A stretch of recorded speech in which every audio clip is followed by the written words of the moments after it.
बिस्मिल्लाहिर्रहमानिर्रहीम। अस्सलाम वालेकुम dear students, I hope you all are fine. आज चैप्टर नंबर 14 रिप्रोडक्शन का हमारा फोर्थ लेक्चर है, जिसमें हम डिस्कस करेंगे आर्टिफिशियल वेजिटेटिव प्रोपागेशन क्या होता है। स्टूडेंट्स, लास्ट टाइम हमने डिस्कस किया था वेजिटेटिव प्रोपागेशन क्या होता है और नेचुरल मेथड्स जो थे वेजिटेटिव प्रोपागेशन के वो कौन कौन से हैं। वेजिटेटिव प्रोपागेशन को हमने डिस्कस किया था, जिसमें हम प्लांट्स के वेजिटेटिव पार्ट्स, रूट, स्टेम्स और लीव्स को यूज़ करके एक नया जो है वो पौधा लगाते हैं, जिसको हम वेजिटेटिव प्रोपागेशन का नाम देते हैं। नेचुरल वेजिटेटिव प्रोपागेशन के जो हमने मेथड्स डिस्कस किए थे, उनमें हमारे पास था बल्ब्स, जो कि शॉर्ट अंडरग्राउंड स्टेम्स जो होती है और जिनके थिक फ्लैशी लीव्स होते हैं, जिनके अंदर फूड स्टोर होती है। इनकी जो रूट्स है वो बेस से निकलती है और बेस के ऊपर से शूट्स है वो इमर्ज होती है, और इसकी एग्जांपल में हमने ट्यूलिप्स और अनियंस को डिस्कस किया था।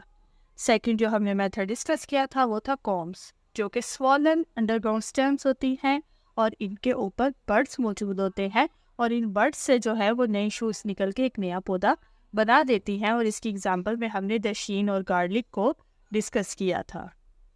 थर्ड जो हमने नेचुरल वेजिटेटिव प्रोपागेशन का मेथड पढ़ा था वो था राइजोम, जिसमें हॉरिजॉन्टल अंडरग्राउंड स्टेम्स बनती हैं, जिनके स्केल लीव्स होते हैं और उनके ऊपर जो है वो नोड्स मौजूद होते हैं। उन नोड्स पर बर्ड्स बनते हैं, और वो बर्ड्स जो है वो ऊपर वाली साइड पे राइजोम की मौजूद होते हैं, जो शूट को डिवेलप करवाते हैं।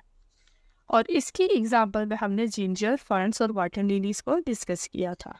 फोर्थ जो मेथड हमने डिस्कस किया था वो था स्टेम ट्यूबर्स, जिसमें जो है राइजोम का जो है लार्ज पोर्शन इन्वॉल्व होता है, और इसके अंदर जो है एग्रीगेशन ऑफ टाइनी बर्ड्स होती है, जिनको हम आइस का नाम देते हैं, और इसमें हमने एग्जाम्पल में पोटैटो और यैम्स को डिस्कस किया था। फिफ्थ जो हमारा मेथड था वो था सकर्स का, जिसमें हमने डिस्कस किया था कि सकर्स में जो लेटरल स्टेम्स, यानी कि जैसे कि हमने पुदीने का पौधा डिस्कस किया था कि अगर उसका जो है एक लास्ट एंड ज़मीन के साथ लगता है तो वो एक नया पौधा बना सकता है, जिसमें हमने पुदीने और क्राइसेंथेमम की एग्जाम्पल को पढ़ा था। और लास्ट जो हमने मेथड का नेचुरल वेजिटेटिव प्रोपागेशन का डिस्कस किया था वो था वेजिटेटिव प्रोपागेशन बाय लीव्स, जो कि कॉमन नहीं है, बहुत ही एक अनकॉमन मेथड है, जो कि ब्रायोफाइलम यानी कि पत्थर चट प्लांट पे पाया जाता है, जिसके फ्लैशी लीव्स होते हैं और इनके पास भी बर्ड्स मौजूद होते हैं। जब भी ये लीव्स ग्राउंड पर गिरते हैं तो ये नए पौधों में ग्रो कर जाते हैं। आज हमने डिस्कस करना है आर्टिफिशियल वेजिटेटिव प्रोपागेशन। तो स्टूडेंट्स, आर्टिफिशियल मेथड हम क्यों यूज़ करते हैं? बेसिकली ये मेथड इसलिए यूज़ किया जाता है फॉर द ह्यूमन वेलफेयर, यानी कि हम लोगों के लिए बेहतरीन प्रोडक्ट्स बनाने के लिए, ज़्यादा क्वांटिटी में बनाने के लिए ये मेथड हम यूज़ करते हैं। तो आर्टिफिशियल प्रोपागेशन बेसिकली एक ऐसा मेथड है जो कि इस्तेमाल होता है एक ऐसा पौधा बनाने के लिए जिसमें हमारी डिज़ायर्ड कैरेक्टरिस्टिक्स पूरी होती। So it is a method that is mainly used to introduce desired characters in the new plants. तो स्टूडेंट्स, कोई ऐसा पौधा जिसकी कैरेक्टरिस्टिक्स हमारे लिए मुनाफा बख्श है, हमारे लिए जो है वो फ़ायदेमंद है, तो हम उस पौधे की आर्टिफिशियल वेजिटेटिव प्रोपागेशन करवा सकते हैं, और हमें वो सारी कैरेक्टर्स जो है वो उस नए पौधे में मिल जाएंगी।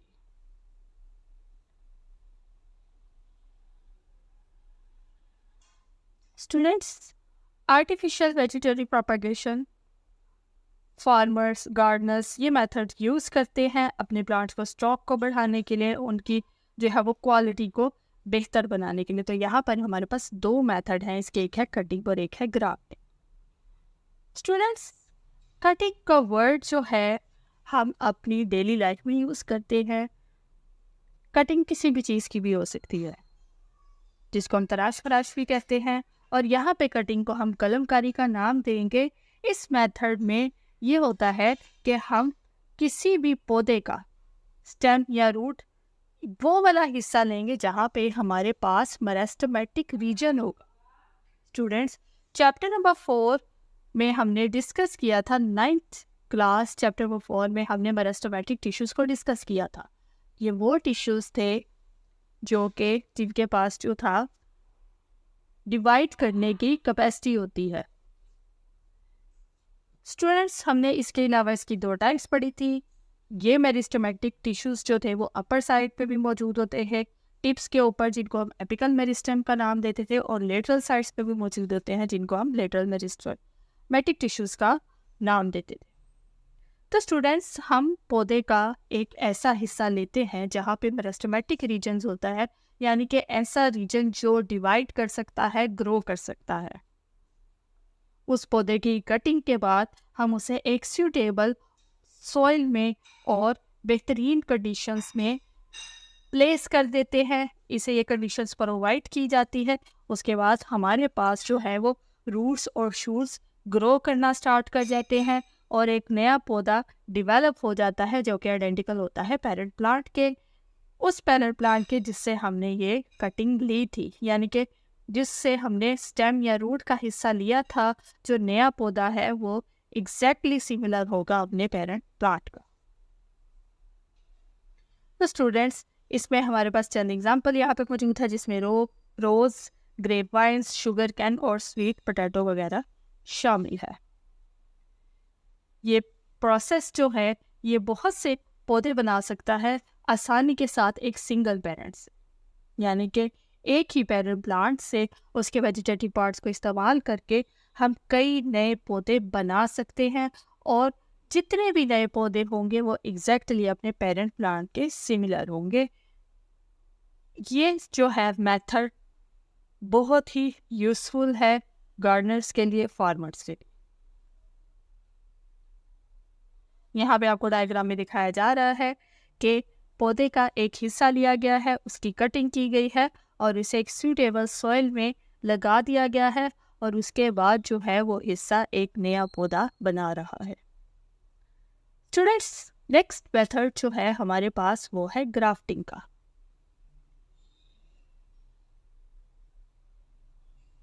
ग्राफ्टिंग का जो मेथड है, ग्राफ्टिंग स्टूडेंट्स हम कहते हैं पेवंदकारी को। ये एक ऐसा मेथड है जिसमें हम तने का एक हिस्सा, यानी कि कोई भी पौधा है उससे हम तने का एक पीस लेते हैं और एक दूसरा पौधा जिसकी जो है वो रूट्स प्रॉपर डिवेलप्ड है उसके साथ हम लगा देते हैं। जैसे कि पेवंदकारी में जो है हम अपने कपड़ों पे एक उसको नया हिस्सा किसी दूसरे कपड़े का जोड़ देते हैं, इसी तरह यहाँ पे हम एक पौधे का स्टेम का पीस लेते हैं और एक ऐसे पौधे के साथ उसको जोड़ते हैं जिसका रूट सिस्टम जो है वो प्रॉपर एस्टैब्लिश होता है।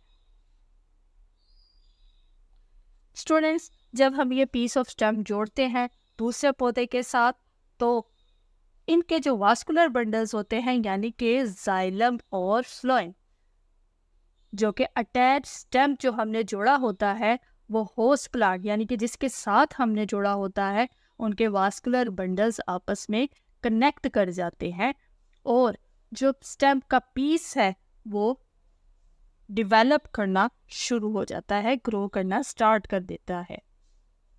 इस प्रोसेस से हम बहुत से पौधों को उगा सकते हैं जिनमें हमारे पास रोज, पीच, प्लम और ग्रेप्स वगैरह शामिल है।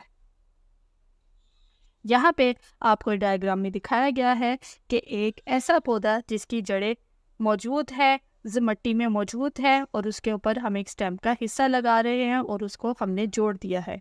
उसके बाद ये जो है एक नया पौधा बना देते हैं जो कि एग्जैक्टली सिमिलर होता है उस पौधे से भी जिसका हमने हिस्सा लिया था, और उस पौधे की भी खसूसियात होती है जिस पे हमने इसको लगाया है।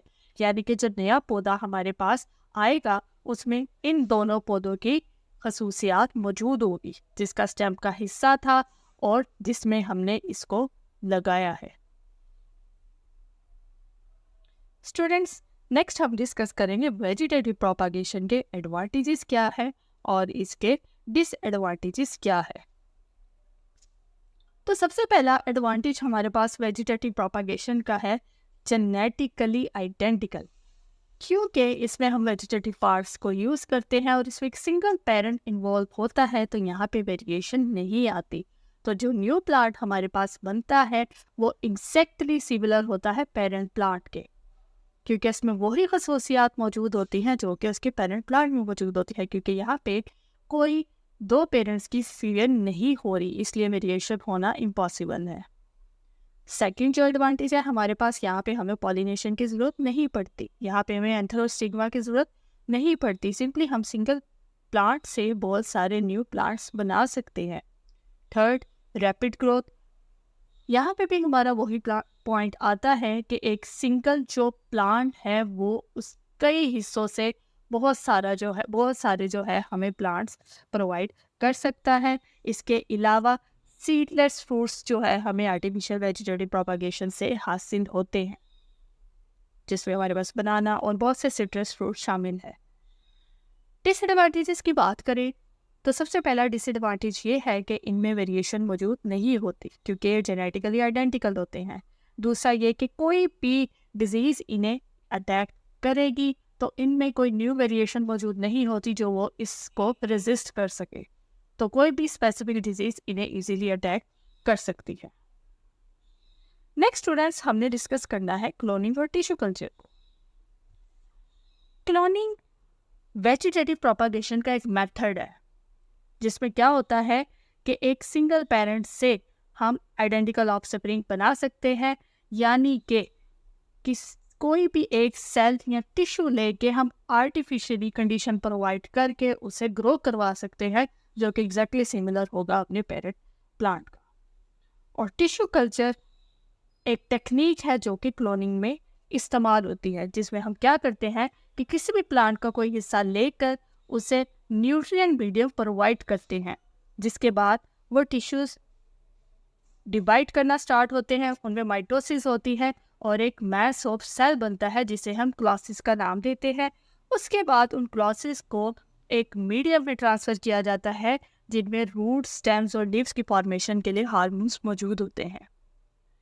तो ये जो क्लॉसिस जो हमने न्यू मीडियम में ट्रांसफ़र किए थे, इनके स्ट्रक्चर डेवलप हो जाते हैं और ये एक छोटा नया पौधे में ग्रो करते हैं, और इन छोटे पौधों को हम फील्ड्स या एक गमले में पॉट्स में लगाते हैं और ये फिर आगे डेवलप होकर एक पूरा नया प्लांट बना देते हैं। स्टूडेंट्स, आज का जो हमारा टॉपिक था बोर्ड पॉइंट ऑफ व्यू से इम्पोर्टेंट है। आर्टिफिशियल वेजिटेटिव प्रोपागेशन आपको लॉन्ग क्वेश्चन के तौर पे भी आ सकता है, शॉर्ट क्वेश्चन के तौर पे भी आ सकता है। एडवांटेजेस डिसएडवांटेजेस भी लॉन्ग और शॉर्ट दोनों पॉइंट ऑफ व्यू से बहुत इंपॉर्टेंट है, और क्लोनिंग का क्वेश्चन भी पूछा जा चुका है। उम्मीद है आपको समझ आ गई होगी, इसको अच्छे से समझिएगा, याद कीजिएगा। मिलते हैं नेक्स्ट लेक्चर तक, तब तक अपना ख्याल रखिएगा। अल्लाह हाफ़िज़।